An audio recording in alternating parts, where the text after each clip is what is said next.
proceedings for his program this evening.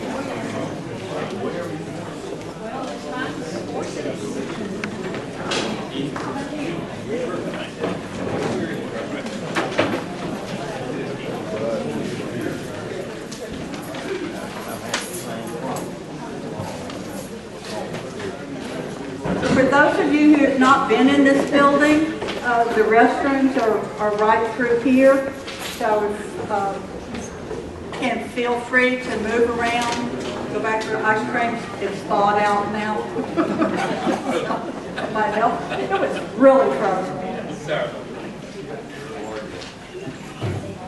Yeah. Sam Houston Tea Party is very honored to sponsor this event for Representative Brady, and we welcome all of you here this evening. If we could, let's begin with our Pledge of Allegiance, please.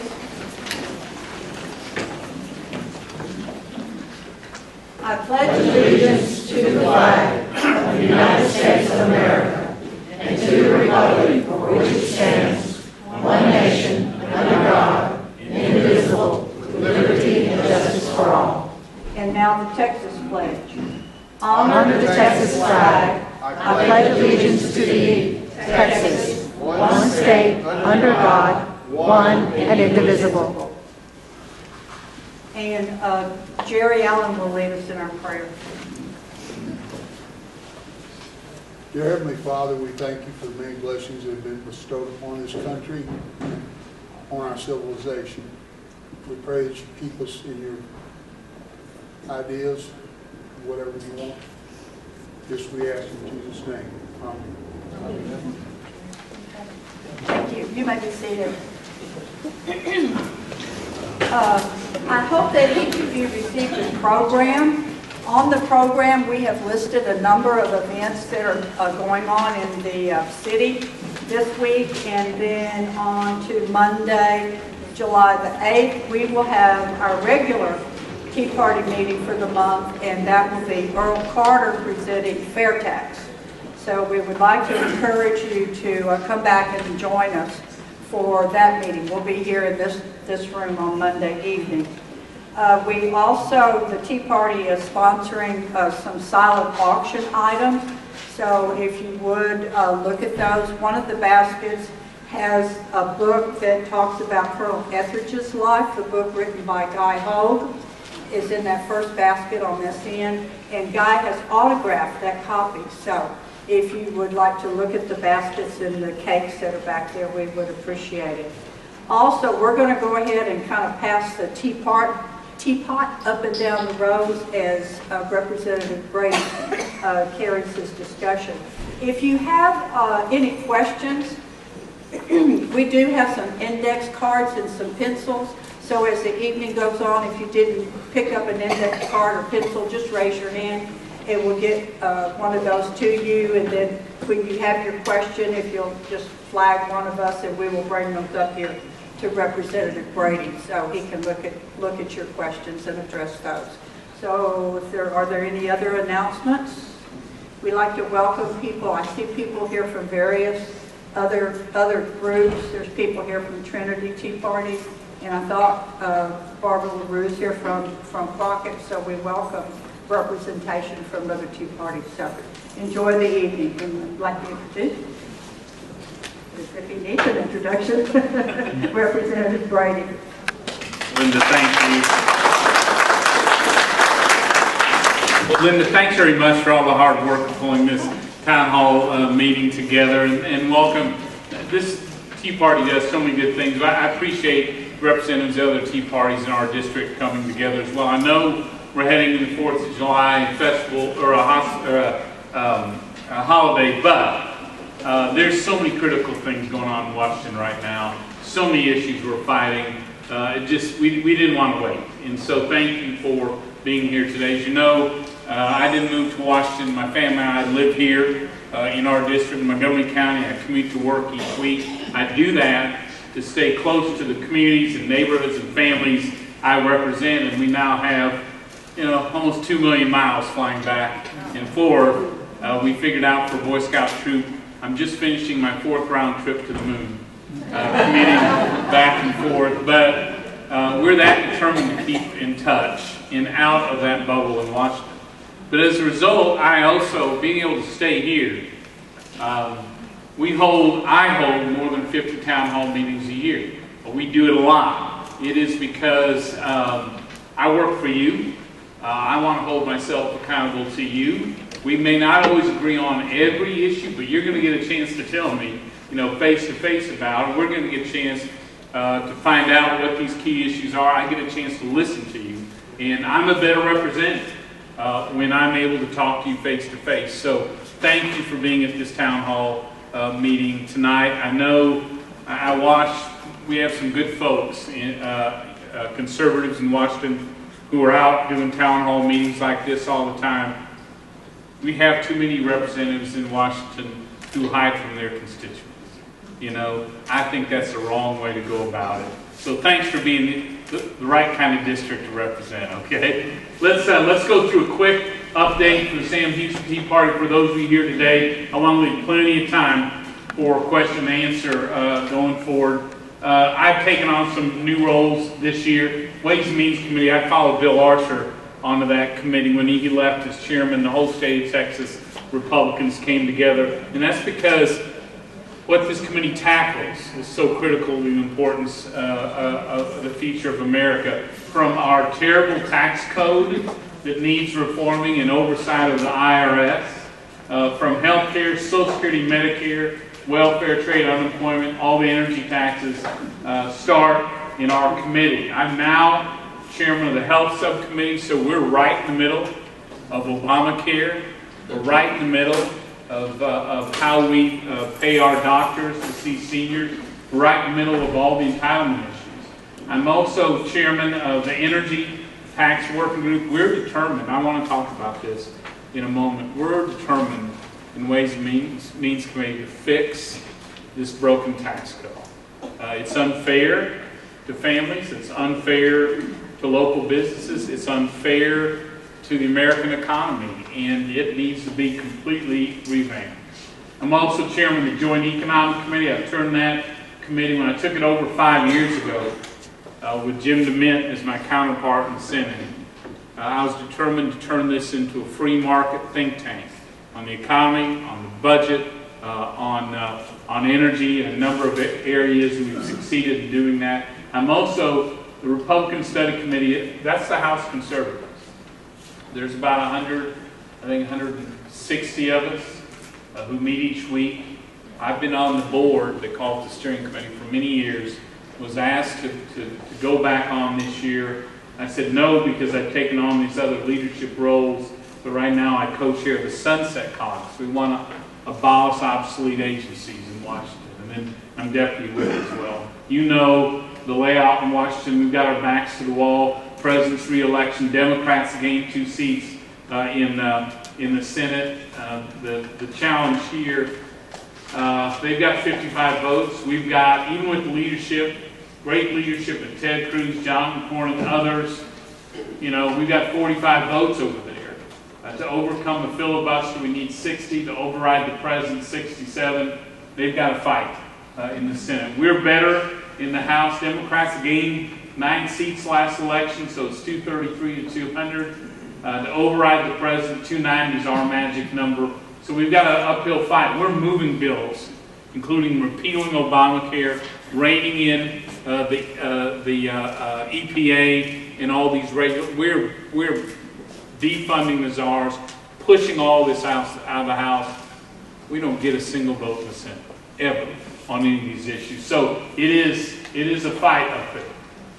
You've seen this chart before, but I always like to start these town halls out because, some people up there are in denial about how deep in debt our nation is.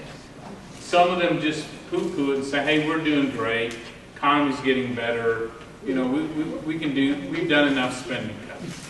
But look what our future, we don't change our ways as a nation, this is the path we're on as a nation. And I always like to make the point, you can see from 2000, really, when Speaker Pelosi took control, how this just started to go up. Look where it's headed. And I always make the point, and you may have heard me say this, but it's worth repeating. What this chart shows us is that a baby born at Huntsville Hospital today, their share of the debt is already $50,000. They owe Uncle Sam a new Lexus. If we don't change our ways as a nation, by the time they're 13, they'll owe a second Lexus. By the time they're 22 and they're finishing at Sam Houston or A&M or wherever, starting their life, they'll owe Uncle Sam a third Lexus. Now, the good news is they don't buy the government a luxury sedan, but those kids pay the price a different way. When a nation is so deep in debt, just like in your family, just like in your business, it slows down.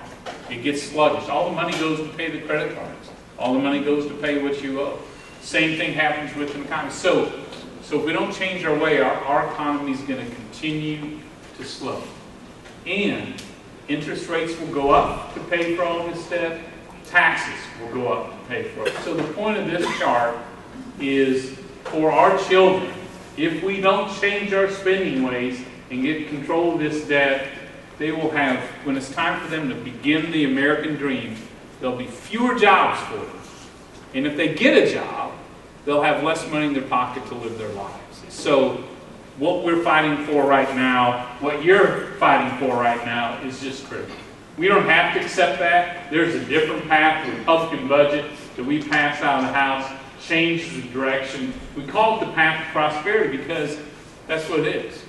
It's the path not only to a stronger economy, but our goal is to have a debt-free America. I mean, think about that. Not just to balance the budget. That's not enough. We're too deep in debt.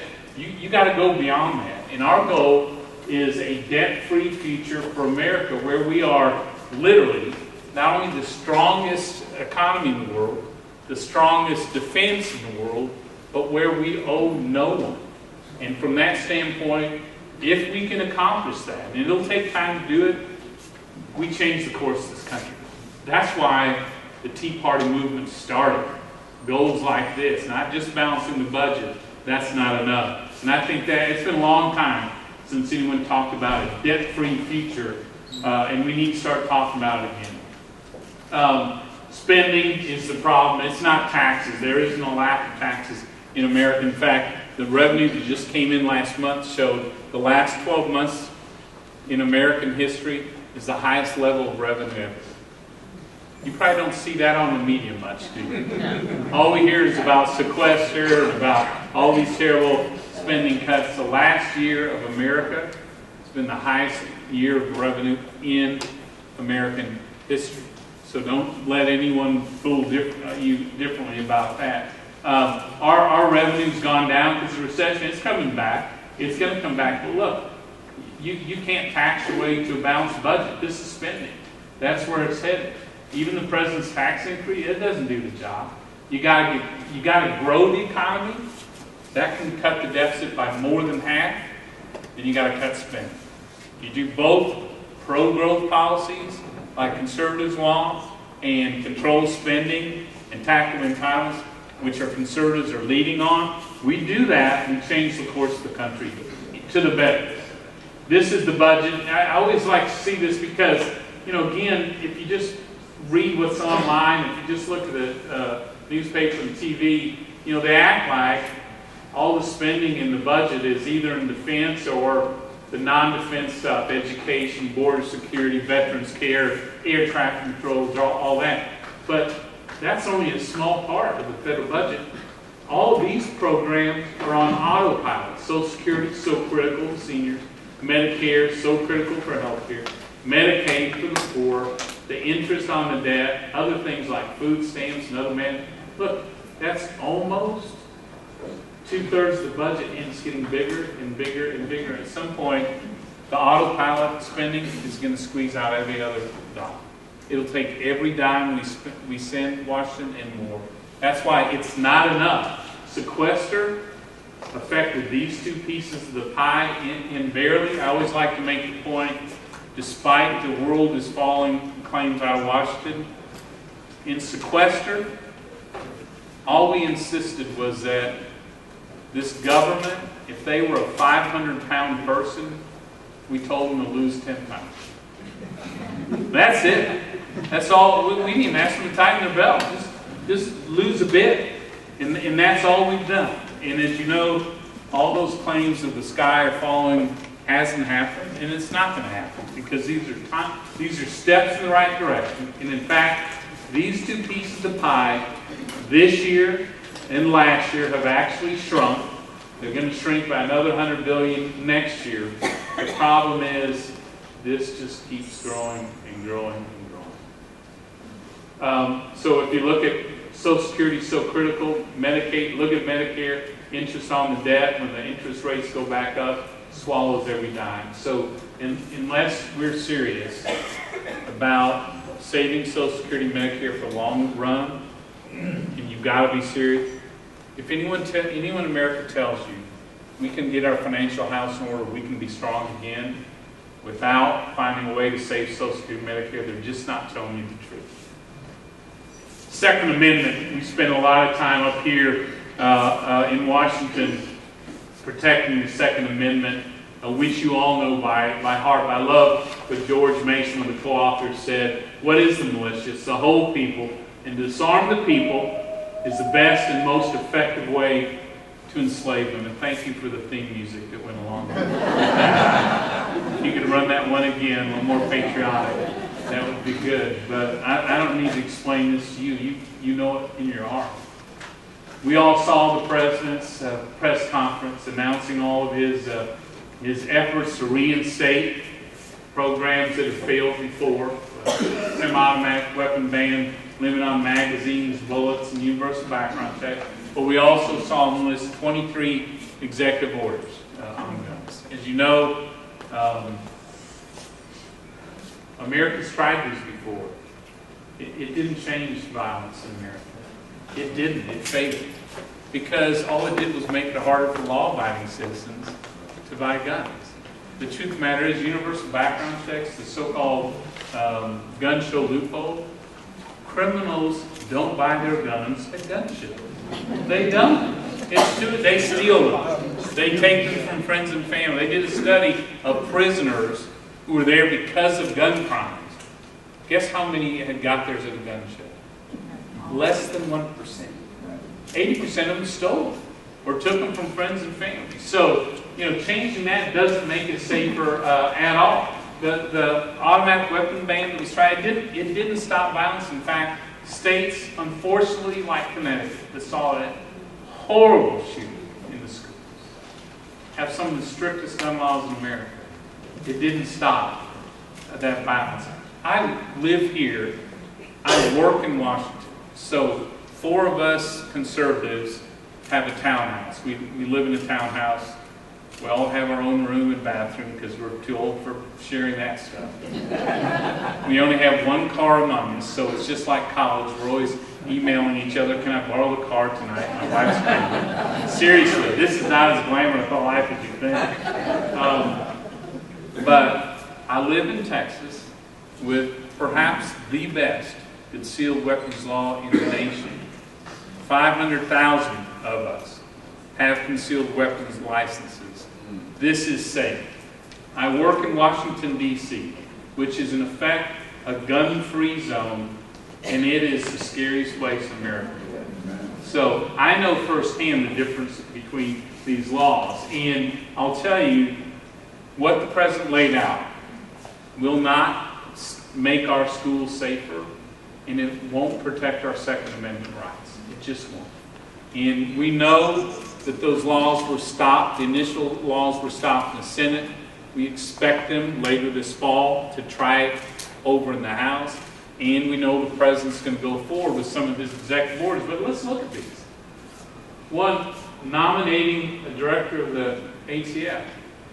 Look, if you're serious about enforcement, why wasn't that filled a long time ago? And if you're really serious about this, that agency's supposed to do it. Incentives for states reporting background check system, that law's been in place for 3 years. Why haven't we already encouraged states, when someone has lost their ability to buy a gun because of their mental illness and a court has taken it away? We've got 20 states that have reported less than 100. So we've got in place that check against people who have mental health issues and have already been told they can't, but they're not using it. Reviewing safety standards for gun laws. Trace guns recovered, it's already done. A new study on prevention of gun violence. Here's one. Doctors can ask patients about guns in homes in Obamacare. Does that worry you in the least? Well, absolutely, it's none of their business. Look at this. Let's have it. Finalize Obamacare exchanges. What does that have to do with preventing gun violence in America? Well, nothing. And I guess what frustrates me, maximize enforcement efforts to prevent gun violence and prosecute gun violence. It took a shooting of a movie in a movie theater, a shooting of the congressman, horrible shooting of school where I don't understand how anyone can walk into a school and shoot 6-year-old children point blank repeatedly before it takes the White House to say, you know, we ought to start prosecuting gun violence. But that's what it took. And the truth is, they're not. You know, out of the tens of thousands of reported violations that have been given to the Justice Department, you know, they're prosecuting a few hundred. So there are strict laws. There's 10 years in prison for trying to buy guns illegally, trying to buy them and give them to someone who shouldn't have them. We have strict laws on the books.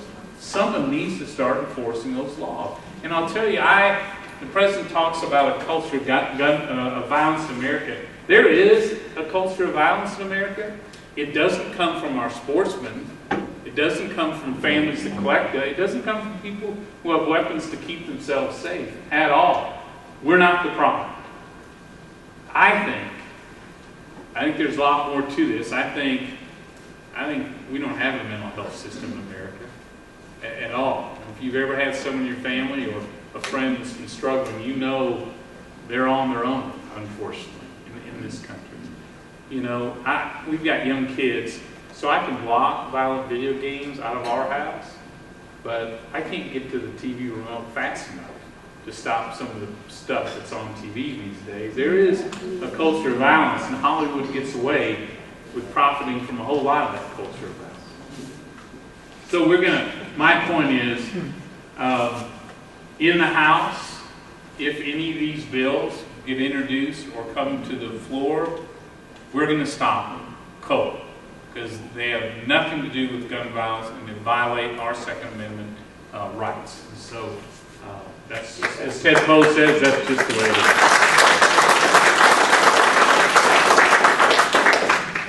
Here's your new health care law.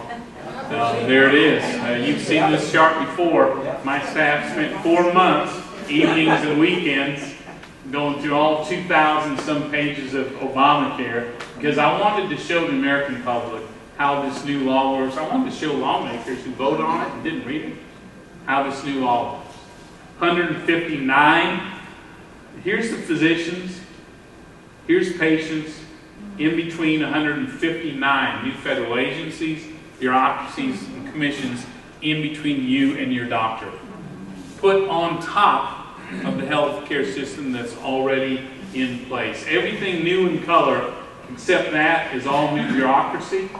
You have in the rust colored new organizations that will ultimately ration health. When they run out of money for this, they're not going to deny you treatment. They just won't reimburse the doctor or hospital for providing you the treatment. Either way, it's rationing health care in America. All the green is either almost $750 billion in cuts to Medicare, the local hospitals, the home health care agencies, the hospice centers, or over $1 trillion of new taxes, 6 of which have already in place, the rest of the 23 that go in place January 1st, all of which drive up health care, make it tougher for businesses to offer health care to you. And I always like to make this point. I'm not going to explain this whole chart because we've been through it before, but this bill is so vast we can only fit 1/3 of all the new bureaucracy on that chart. So, and today you probably heard, let's talk about this. We'll talk about today's bill. 6 tax hikes already in place, January 1st, a new investment tax increase, a payroll tax hike on small businesses, medical device tax that has already cost us 40,000 jobs in America, elimination of businesses who are trying to help their retirees with their medicine costs. The key dates this year. One, January 1st, 6 taxes were imposed and Medicare cuts continued. February, the cuts to Medicare Advantage were announced. That plan is a private sector plan that offers seniors the ability to get medicines, preventive care, doctor, and hospital all together in one plan. 1 million Texan seniors are on Medicare Advantage. It's the most popular plan in rural communities and poor across America. They announced significant cuts to it, and then the reaction was so strong they ended up adding money to it. March 1st, every business in America, every business in Walker County, every business in Texas was supposed to tell their workers, you'll get health care from us or you'll get it through an exchange. But the White House has missed every deadline to put this law into place, so no business could do it. So they just said, forget it. Whenever I tell, especially business groups, about the March 1st deadline, if there's 100 people in the room, 2 of them are nodding their head, 98 of them are saying, what deadline?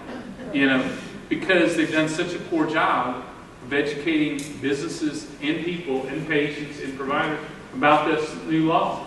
This summer, the technical components of the exchanges are supposed to be set. I'm going to come back to this for just a minute. September 30th, the exchanges are all supposed to be approved and ready to roll. They haven't done the minimum standards yet, so that hasn't been established. The exchange is supposed to be ready to roll October 1. Only 9 states have exchanges ready. None of the federal exchanges are ready. None of the partnership exchanges are ready. January 1st of the coming year, the rest of the taxes kick in. And Obamacare really takes effect, because on that day, every American must purchase government-approved health care or pay a tax to the IRS. And every employer with 50 or more full-time workers have to offer coverage to their workers or pay a tax. Today, 2 points. Today, the White House waved the white flag here and said, we've got to delay that. We're going to delay the mandate on our local businesses. Because every plan that's coming out today shows healthcare costs are going up dramatically. I talked to a small business, air conditioning business today. They just got their new rate increase, 57%. They have no idea how they're going to pay that. And they've had the lowest costs the last 2 years in the history of their small business. Lowest costs, highest rate, they're just a local small business. But my question is, I'm not so sure the White House can delay it. I'm not sure you can just pick or choose what part of that law goes. I think they ought to come to Congress for approval, because I got some other changes and delays I'd like to put in place too on this health care law. I want to go back to this, because this may be the, and I haven't talked too much about this, but I ought to, because this summer, this summer right there, the exchange, this summer they have to have in place what they call these central data hubs. And what it means is that they have to have this IT hub in place where when you go to the exchanges, you put in all your private taxpayer information, the business, the value of the plan your business offers supposed to go in there. All the information on every health plan offered in your state is supposed to go in there. Any subsidies, very generous subsidies you'll get from Uncle Sam for this, goes in there. And then 5 federal agencies are going to access your protected taxpayer information. Department of Justice is going to determine if you're incarcerated. Social Security if you're dead. They're not very good at that. You probably saw the new report today paying tens of millions of dollars of people who've been dead 20 years. You've got the IRS and Treasury checking your private taxpayer information, Health and Human Services. I think this is one of the biggest deadlines that they're going to miss this summer because they're in a panic right now with the Health and Human Services. They're so far behind. They're rushing to put this in place. They're going to miss the deadline. And I think the chances of them, once they create it, the chances they'll protect yours and my private taxpayer information is zilch, as we're now seeing with the IRS today. And so we're shining a bright light on every one of these Obamacare deadlines. We've demanded to know what Plan B is when they miss the deadlines. Health and Human Services Secretary Catherine Sebelius told me under oath, when I said, what is the Plan B? She said, we are not going to miss another deadline. That was the day they missed another deadline. Literally, you can't make this up. The same day they said, no, not going to miss another one. They missed one. So, and what we know today is that no one in America, no one is going to get the $2,500 reduction in health care the President promised.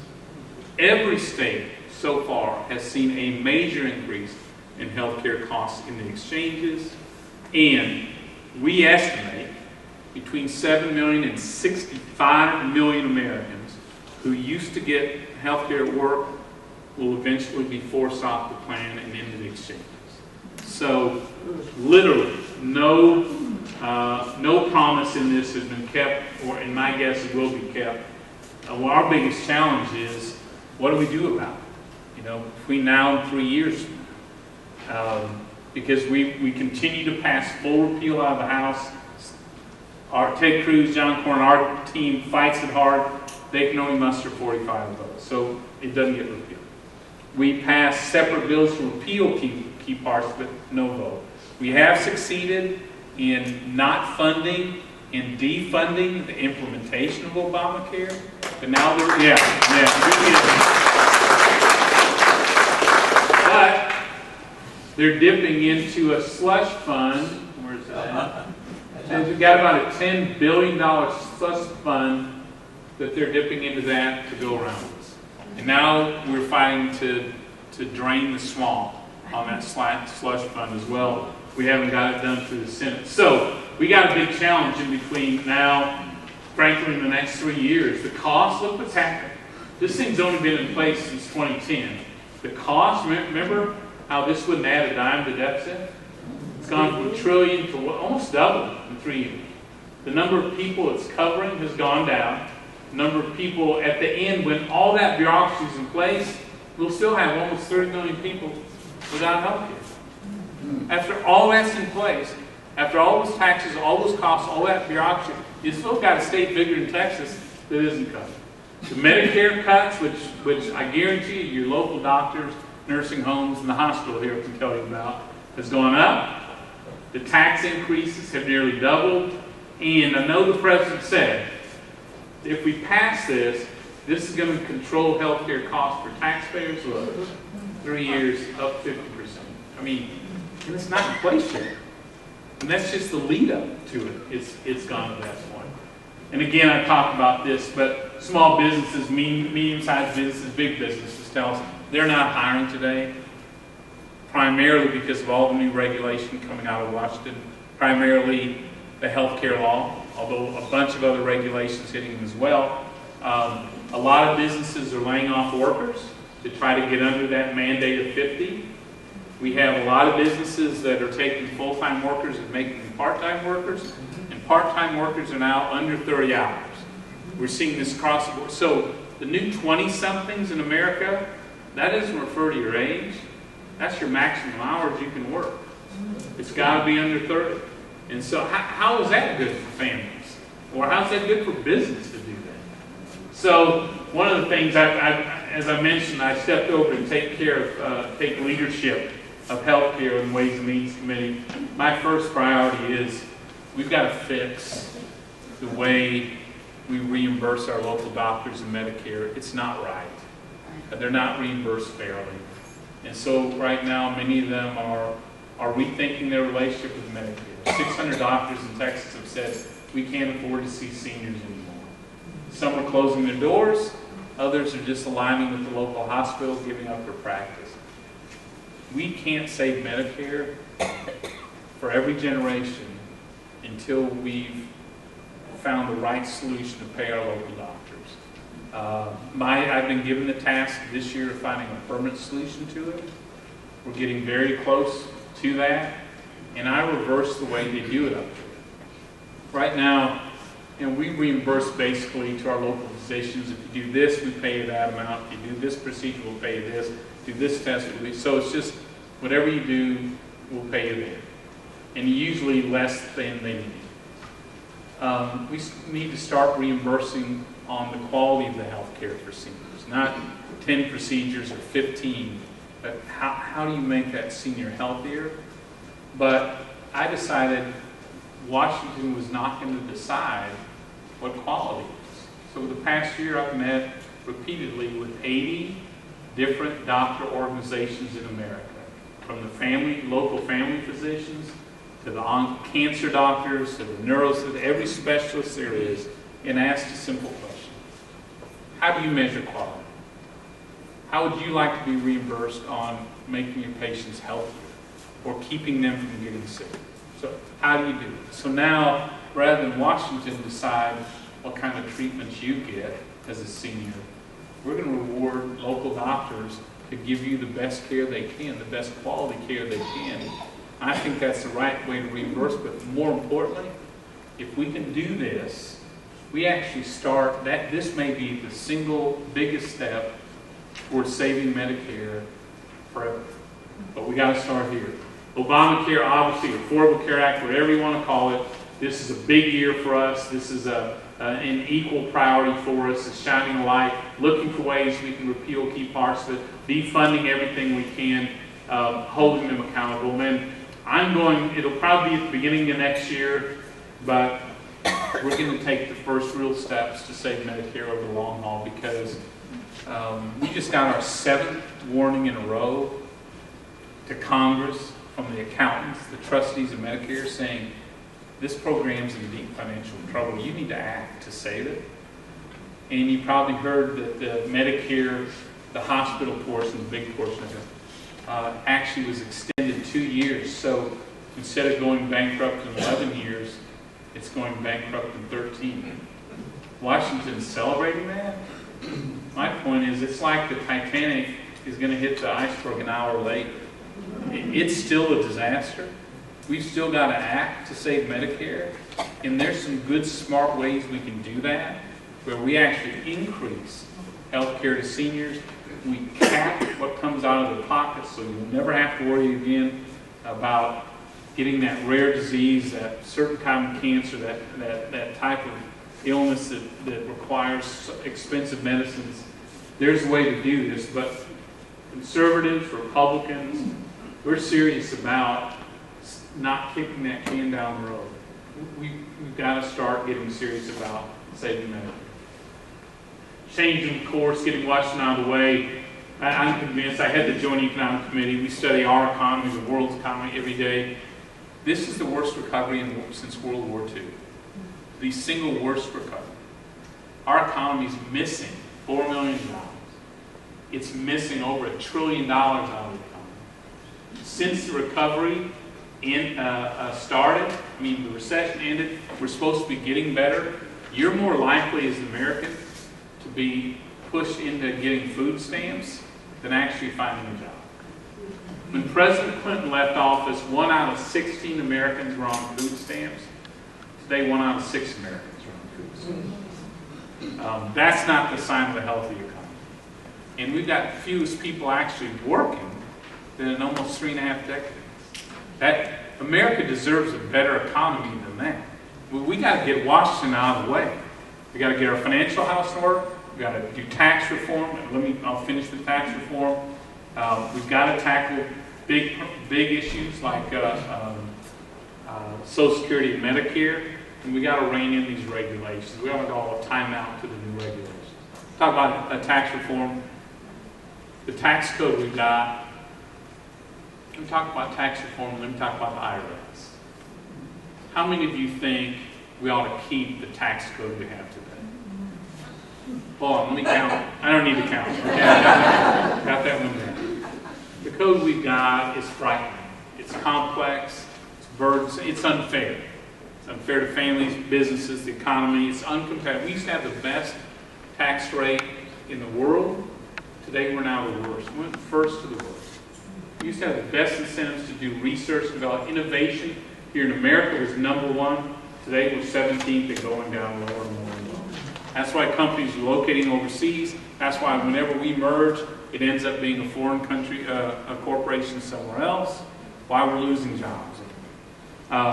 Ways and Means, the last 2.5 years, we've been quietly laying the foundation for tax reform through hearings. But also we put out drafts on how we fix that, the way we compete around the world, how we tax small businesses, how we tax financial services. We're determined to get a tax reform out of our committee this year. We're going to do that. What will it look like? If you really wanted to change the game, if you really wanted to eliminate all the lobbyist loopholes, if you wanted to make us, I think, the world's strongest economy, and you want to get the IRS completely out of your life, we need a national retail sales tax. I mean, Earl, you're going to talk about this 2 weeks? Next Monday night. Next Monday, I'm sorry. You need to listen to all Carter, because I do. We have, it's going to be tough, because we have in the House, we're up to what, 70 sponsors in the House? I think 7 in the Senate. We got a lot of work to do if we're going to achieve that. In the meantime, we are fighting for a tax reform that is Reagan-style tax rates for families and better than Reagan tax rates for our businesses. What that means is we believe that families, individuals, that the government should never have a claim of more than 25% on all your hard work and earnings. So we're going to propose that most Americans pay only a 10% tax rate, and the high wage earners pay 25%. And that's what we're looking at right now. Absent being able to do bold reform. That's what we're looking at. In businesses, small, medium, large, whether you're here in Huntsville or you're competing around the world, we think you should not have a tax rate of more than 25% to the government, or you won't be competitive. And this will be tougher to survive. How do we do that? We got to simplify the code. It's so full of exemptions and deductions and loopholes and all this. They've got to go. So we can have a simpler code. We can do this. It's going to be tough, but it may or may not be popular. But enough's enough. We can't keep going with what we have today. And there's a reason the IRS has all that power. The tax code gives it to them. So if we want to change that, limit that power, you got to limit this tax. And I'll finish with that. Ways and Means Committee, as you know, is digging deep and leading the investigation in the IRS. There are 4 major areas, significant areas of abuse of power within the IRS. 1, they're targeting of conservative groups, from those who are pro-Israel, pro-life, Tea Party patriots. If you have the Constitution in the name of your group, you were targeted and delayed, and for some, their private taxpayer information was leaked. Donors to those organizations were targeted as well. They leaked. Targeting is one abuse. Leaking, they leaked protected taxpayer information to the media, to special interest groups, and in some cases, perhaps to the presidential campaign. The third abuse is that they concealed this program for the last 2 years. Ways and Means is to make, we heard this from our local Tea Parties for the past 2 years. Letters, hearings, we had them come to Congress and testify to us about. They denied any of this was happening for 2 years. And then the final abuse is that not only did they conceal it from the public, they misled Congress as well. And so we've begun an investigation. We've begun the interviews of IRS agents. I was reading through the transcripts last week before I left. We have subpoenaed and gotten literally tens of millions of pages of emails, memos, communications. We're asking some pretty basic questions. Who initiated the targeting of conservative organizations and donors? Who leaked the private taxpayer information? Who's involved in all this? When did the White House know about it? Why was no one held accountable for these? Which crimes were committed while doing this? And what are the other absolutely inappropriate abuses of power that the IRS did? We're going to keep this issue in front of the American public, but I can tell you, to wade through all that information and to complete all the, I was going to say interrogations, interviews with IRS agents and all the way up is going to take some time. But this thing is not going away. I told the acting IRS commissioner last week, we're going to get to the truth. Good or bad, we're going to get the truth, and we're going to hold them accountable, including him if he hinders this investigation in any way. And then we're going to make sure it never happens again, because the IRS has so much power. If you've ever been on the other end of the IRS, you know what I'm talking about. And the thought that they would target you and prosecute you and delay you and harass you based on your beliefs is un-American. And it doesn't matter if they target conservatives or liberals or anyone else. This IRS cannot have that power. It cannot do it. And so I know we've got a big job. I know it's going to take some time. With your permission, Linda, we're going to go. As this investigation goes on, we'll keep you involved or informed so you can keep. In fact, each of our Tea Parties, we're going to put you on a regular conference call so I can update you on exactly what we're seeing, exactly what we're finding. Not classified stuff. We're not leaking documents all the time. That's the game played in Washington. But we're going to tell you where we're headed in life, okay? We'll just keep engaged. With that, yeah, let's stop and take some questions. Are there any written questions? Don't let the IRS see those teapots going around. Yes, ma'am. If you're able to determine a group of people, including President Obama himself, and There you go, Linda. are they going to be subject to prosecution, criminal prosecution? The question was, if we do find the evidence that that the IRS leaked or targeted to the White House or the president, will they face criminal prosecution? The answer is yes, they will. And let me just tell you something. The reason we're not turning this over to a special prosecutor is that prosecutor will be appointed by Eric Holder. It will take them years and years, and trust me, they will take their time. And they'll only be looking for certain criminal violations.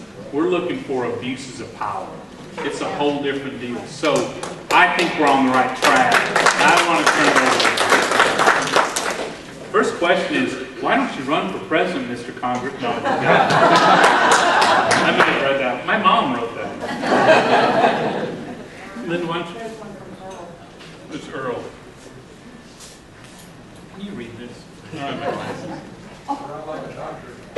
In the, Earl, Just say it, bud. In the current, what you're talking about right now, Yeah. in Ways and Means for the interim tax reform that you talked about, what are they talking about doing with regard to the corporate income tax? Yeah, the goal is to lower it from 35%, 36%. But if you're a small business with Obamacare taxes, you're at really 44%. We're lowering it to a maximum of 25%. We'd like to get it lower if we can, but that puts us back into competition with other countries around the world who copied our approach. We'd like to get lower than that, but that's the goal. To do that. The other thing, big change. Right now, when a Texas company from Huntsville competes around the world, sells into Mexico, Latin America, Europe, wherever it can, if they compete and win, they succeed, and they make profits, we're one of the few countries in the world, we tax them to bring their profits home and invest it back in America. We tax them up to 35% to bring it and reinvest in jobs here, buy new businesses, equipment, building, give raises. We punish them to do that. And so as a result, our companies compete around the world. They succeed, and then they can't bring the money home. So they end up buying businesses, building manufacturing, doing research in other countries. That's ridiculous. So, Earl, the other thing about the business tax rate is we do away with that punishment. We lower the gate to allow those profits to stream back in the United States, because it's crazy the way it's being done today. Do you agree with that? Yeah. I mean, we all let our companies compete and so, President isn't keen on that, I should guess.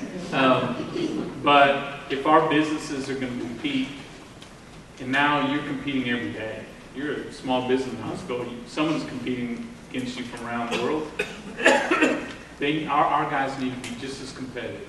They don't need government holding them back, and the taxes do that. IRS is wasting money. What's being done to prevent waste in other federal agencies? A couple things. In the sequester, the last debt ceiling, we negotiated $2.2 trillion of cuts. Finally, trillions of cuts, not billions of cuts or millions. Part of that was in the sequester, part of that were other cuts. What we've seen, and we're not done yet, but what we've seen is the White House and federal agencies trying to inflict pain on the American public by not defunding the things that are low priority, defunding the things that matter the most. But the American public is smarter than that. And we now are seeing where so much the waste and fraud is in Medicare and Social Security and these other federal agencies. Sequester actually sort of pulled back the curtain to give us a whole new look at all of the waste in this government that we're going after in the new budget. Second thing is, and you need to know this, we're not repealing the sequester. We're not going back to higher spending. And next year, those pieces of the pie that are starting to shrink will shrink another $100 billion. And it's going to be $100 billion every year for another 10 years at least. And so that's what we're doing on waste and fraud and abuse. But the best thing we can do is to shrink the role and the size of government. That's the absolute best way to squeeze this stuff out. Yeah, go ahead, Linda. We'll change the topic. How is adding 11 million or more immigrants going to help our economy? Are you for not passing any bill on immigration out of the House? Do we need to tell the President to do his job and secure the border, which the money has been appropriated for? There's about 4 questions in there. Let's start. A lot about immigration. I oppose the Senate bill, the gang of 8 bill. I oppose it. It is flawed in so many ways. In the House, we're going to take it differently. Instead of a 1,000-page bill, or 1,000-page amendments, which no one knows what's in this stuff, we're going to take it in bite-sized chunks, and it's security first. And that is all we're going to focus on till we get that security right. And it won't be just adding border agents. That's not enough. You got to measure the results. I mean, Ted Cruz and John Cornyn, their security amendment in the Senate that everyone criticized them for, did 2 things. It said the federal government, before there's any immigration changes, federal government has to be able to monitor 100% of our border, and they need to capture 90% of the people coming across. And the government doesn't measure it, an independent group measures it. Anyone here think there's something wrong with that approach? That's so basic. So one, we're going to do security first. Secondly, insecurity, E-Verify is where businesses can check to see if they're hiring local workers. Now, about 7% of businesses do that. They wait almost a decade in the Senate bill before they require all businesses to check legal workers. Well, why are we waiting 10 years? Next year, let's have our big businesses do it. The year after, the medium-sized businesses, and the year after, our small businesses who have, they're now on computers, all that, but we should not wait a decade to make sure every worker hired is legal. And in the Senate bill, as you know, almost half of our illegal immigrants came here on visas and chose not to leave. They wait almost a decade to have a system in place that when your visa exits, we should know if you've left the country or not. How hard can that be?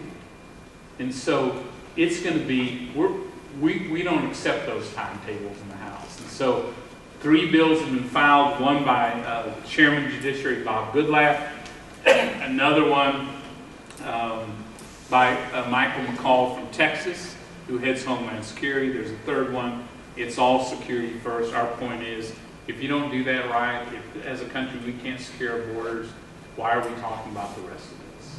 And so that's the approach. Yes, ma'am. That was my question. I have a follow-up. Yeah.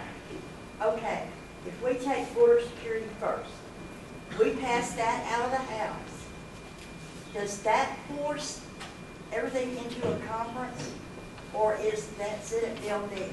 No, it could force things into a conference. My guess is, though, if we don't get security right, we don't do anything else from the House, period. But if we can get that right, the second part of it, and you've heard me say this, we got to shut the back door of illegal immigration so we can keep open the front door of legal immigration. People who want to come here, contribute, play by the rules, welcome. That front door is broken. People who try to play by the rules, they'll spend thousands of dollars, wait 10 years, and they're trying to come in the right way. And then our policy in America today for immigration, for the 1 million people who come in the front door, our policy isn't what skills can you bring to America, it's do you have someone in your family? And in the Senate bill, again, about 9 out of 10 will be admitted because of their family, not because of what they can contribute to America. The House sees it a whole different way. I know, but if this goes into conference, you put the Democrats that the Senate's going to put in there to go over this bill, 9 times out of 10, we're going to come out with something worse than what the Senate bill already is. We're not going to pass. We're not going to pass the Senate bill. We're certainly not going to pass anything worse than the Senate bill, I guarantee you. But we are. Well, if it goes to conference, how does that work? If they can work out the difference, they do. They still have to send it back, both the House and both the Senate, for a vote. So, unless it's security first, it isn't happening. So, yeah. The other thing we are going to do, let me just say, if we can get security first, you got to fix the front door of legal immigration. You have to.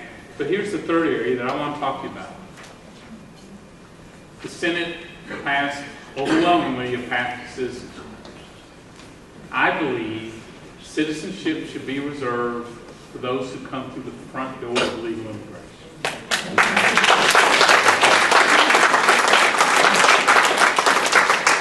I don't think anyone here believes as a nation we're going to deport the 11 million who are here today.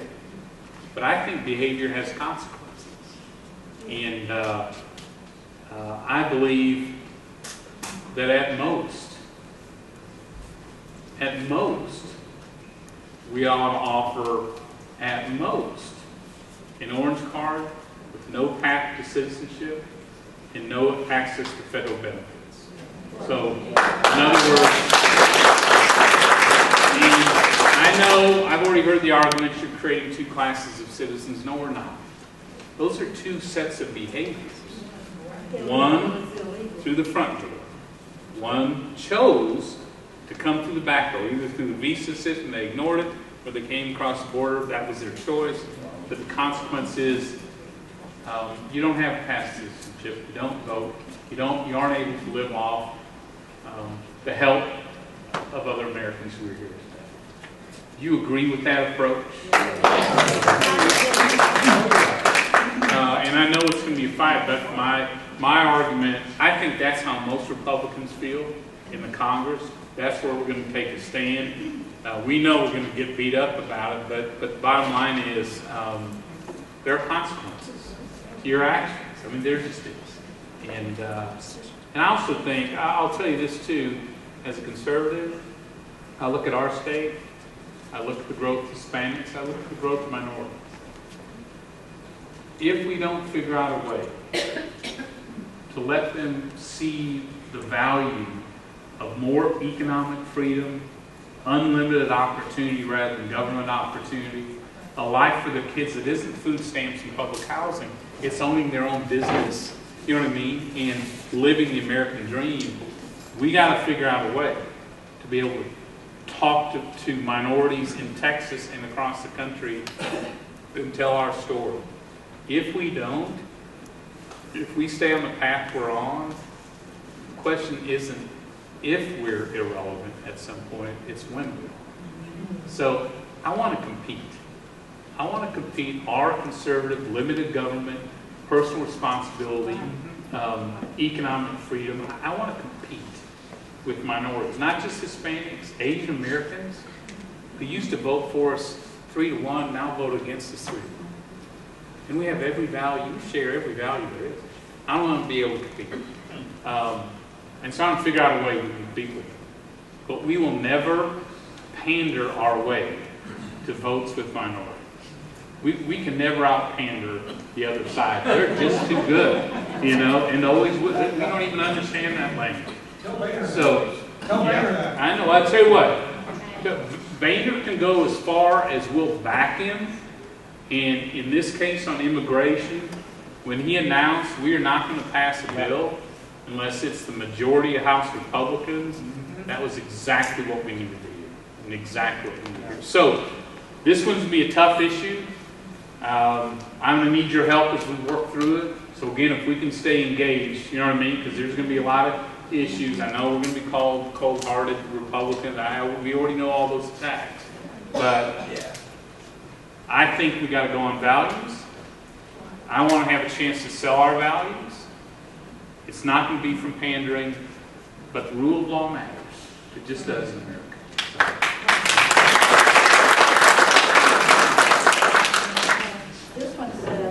Our Marines just had a hot meal taken from them while they are in the field. Our soldiers aren't getting fireworks on their bases this Independence Day, and the White House is closing tours for We the People.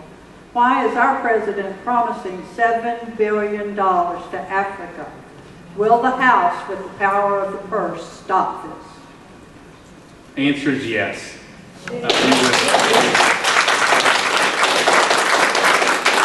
We're already laying out, we've already passed our military funding, we've already passed our increased pay raises for our military, we've already rearranged the sequester, put more money into national defense and security. That's our number one constitutional responsibility. And if anyone thinks when we let our guard down, the rest of the world's going to let theirs down, they're just foolish and naive. And I worry. We were talking today to another group in Conroe about this issue. If we're not going to back our troops 110% in Iraq and Afghanistan and give them full authority to fight, then we need to pull them out of there. I mean, it's either one or the other. I'm worried the way this president is doing the drawdown, we're opening up a huge vacuum. And in that area, under the flash, you'll see a flash of democracy, but we're going to see some new enemies with far too much technology, nuclear capabilities, and all this president does is wave his finger and say, don't you do that. And they go ahead and do it. And when we live in a world when China and Russia and Ecuador, for heaven's sakes, can thumb their nose at us with impunity, how strong do you think America is in the world today? I mean, we're not. And so we're going to have to use the power of the purse all we can to do that. In fact, a year ago when the attack on Benghazi occurred, when our government repeatedly ignored requests for extra help, when they did not send help that night for our representatives. And I don't know if we would have gotten there in time or not. The point is we didn't even try. We didn't even try. And then they tried to spend it for 2 weeks. The American public never knew that wasn't the truth. And when Libya stood there and allowed our embassy, our consulate, to be attacked and did nothing, it wasn't the president who stopped funding for Libya. It was a Texas congresswoman, Kate Granger, Fort Worth, head of appropriations on foreign operations, who said the checkbook's closed. You know, if you can't protect our people when they're on your soil, then that's the end. So don't count on this president to have any strength. There's no peace and strength with this president. But we're going to have to fight as best we can in the House to make that happen. So. We got like two more here. I'm sorry. Can you address if or how Congress can stop the president's waging war on coal, oil, and gas through the EPA bypassing Congress? Yeah, this war is real on coal, but it's a bigger war, Linda. It's a war on affordable energy, on gas, on oil, on nuclear, which is clean and abundant, and on coal, because the president, as you know, just announced this whole new push on global warming. It didn't pass. It didn't even pass the Democrat House and Senate. I mean, literally, they couldn't get it past that. I think the Tea Party, I think conservatives, I think Republicans succeeded in blocking it dead. He's determined to go around through the back door. He's got executive orders and regulations to do that. We're at a big disadvantage because whenever they pass regulations, the horse is out of the barn, and we have to try to pass a law to stop it. And he's got a veto pen. So the math is tough for us on the. We're going to keep in that fight. We also think that there's Democrats in coal country. We think there are Democrats now in Pennsylvania and other states who now see what oil shale development can do for them in this country. We think we're starting to build a broader base of support for more American-made energy, but we'll see a test in these issues on the global warming regulations, the EPA. I don't know if we have the firepower to stop them, but it's going to be top priority. We're already seeing in Texas, and this fight is just getting warmed up. The reason, finish this point. The president, they say, has a fourth quarter strategy to take back the House, to have the full run government again. He had that in the first quarter of the game. The American people changed it in the second and the third quarter. He wants it back so he can run the global warming ball up and down the field, the tax increase ball up and down the field, everything up and down the field without anyone able to stop. It's one of the reasons we're fighting so hard to maintain a Republican majority in the House. Someone's got to be on the field to stop it.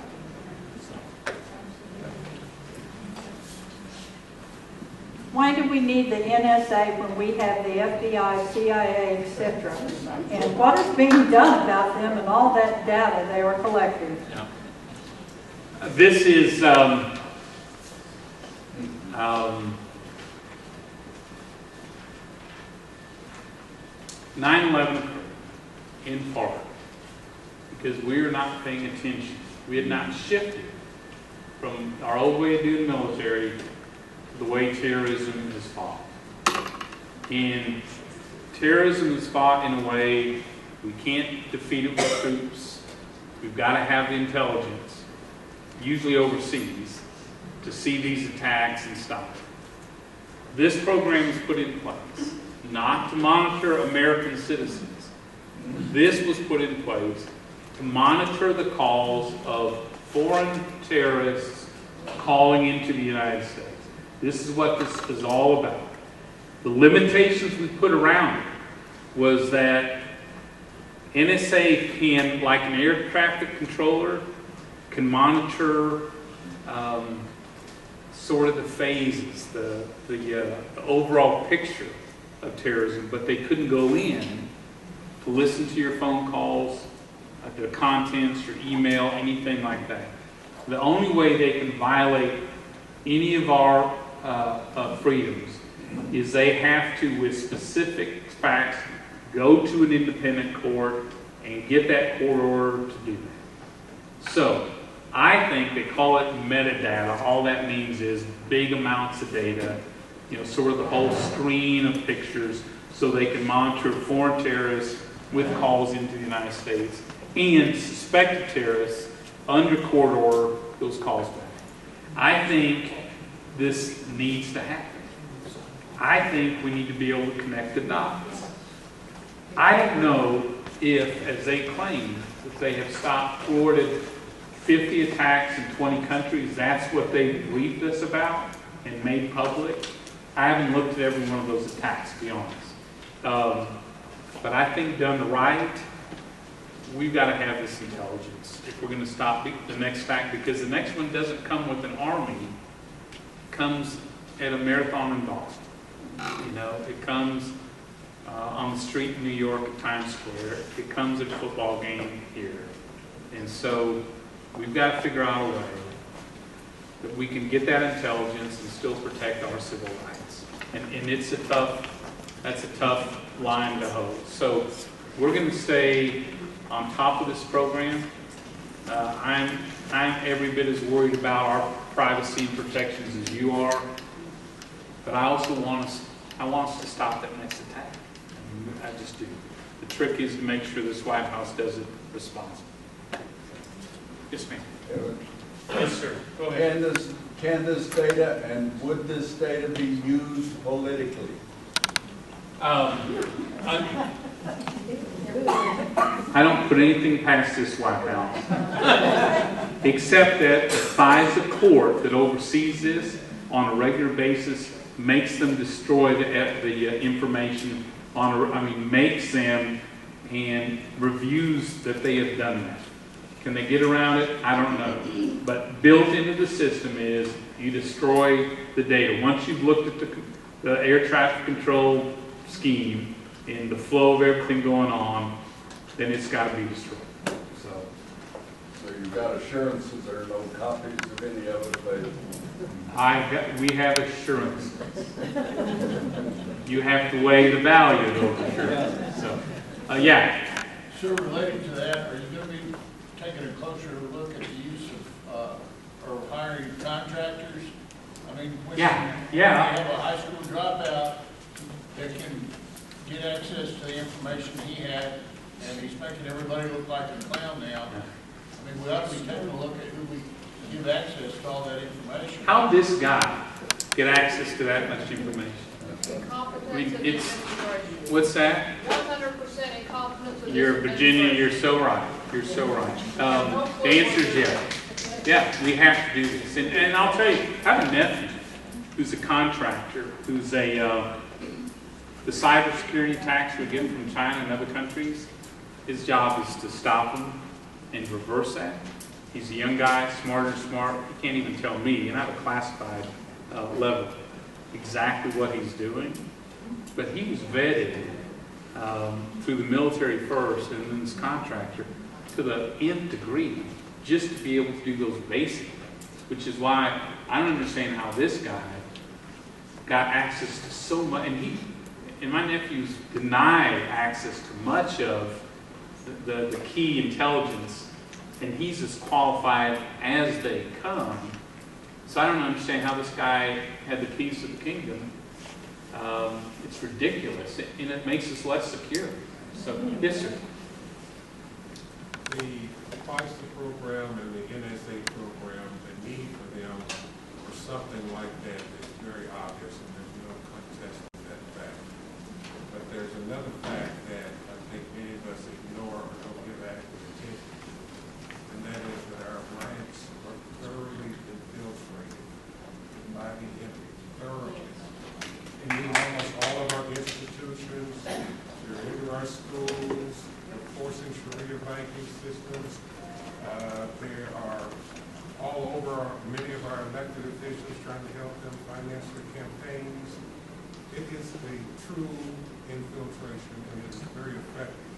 So if we're only monitoring the phone calls coming from out in, I don't think that's where the real problem is now. I think the real problem lies within our own midst now.